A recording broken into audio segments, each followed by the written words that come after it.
झापूक झुपूक किती फिल्म तुझ्यासाठी स्पेशल आहे? खूप जास्त स्पेशल आहे, कारण आधी सिरियल केलेली, त्याच्यामध्ये पण विलनच केला होता. सो सरांनी ते काम पाहिलं होतं आणि आत्ताच पाहायला म्हटले की त्याला कॉल आला आणि सरांनी रिक्वेस्ट केली की तू काम करशील का. तर आमचाही तसाच एक खूप मोठा कॉल झाला होता. सरांचा फोन आला आणि सर म्हटले की काय करतोयस. म्हटलं आज असं करतोय. ठीक आहे, एक फिल्म आहे, भेट आणि फोन कट. सो एवढंच आमचं कम्युनिकेशन झालेलं होतं. त्याच्यानंतर सगळ्यात मोठी प्राऊड गोष्ट माझ्यासाठी ही होती की सरांनी डिरेक्टली घरी बोलवलं होतं. त्यावेळी जुई पण होती आणि मी केदार सरांच्या घरी जाऊन बसलोय आणि समोर सर गोष्ट सांगतायत फिल्मची.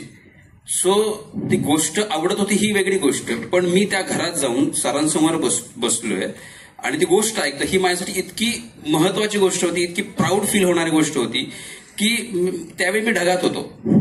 आणि मध्ये मध्येच नाही काही आपलं असतं ना की गोष्ट मित्र सांगत असतो त्यावेळी आपण वाह काय काय लिहिलंय यार. हे 2 वेळा झालं माझ्याकडून आणि मला असं झालं की यार हे कदाचित चुकत असावं आपलं. पण सरांनी गोष्ट सांगितली, त्याच्यानंतर चांगलं कसं म्हणावं, कारण आपला तेवढा एक्सपिरियन्स पण नाहीये आणि सरांचं एक सवय आहेच आहे, कसं वाटतंय. त्याच्यानंतर उत्तर देणं फार अवघड जातं. सो ती सगळी गोष्ट झाली. त्याच्यानंतर मग सरांनी सांगितलं कॅरेक्टर काय आहे, सगळी प्रोसेस झाली आणि त्याच्यानंतरचे 4 महिने खूप अवघड आनंद देणारे पण होते, कारण ती प्रोसेस जी होती झापूक झुपूकची पूर्ण महिनाभर शूट, त्याच्या आधीची 2 महिन्यांची प्रोसेस, याच्यामध्ये आम्ही इतके कोळून निघालो आणि त्याच्यानंतर ही फिल्म साकार होतीये. सो मला तरी असं वाटतंय की पहिल्यांदा सर्व प्रेक्षकांनी थिएटरमध्ये या, ही फिल्म बघा.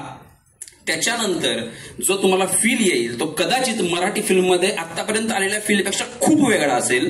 सो मी तुम्हाला सगळ्यांनाच रिक्वेस्ट करतो की ही फिल्म 25 एप्रिलला थिएटरमध्ये जाऊन बघा. Thank you so much.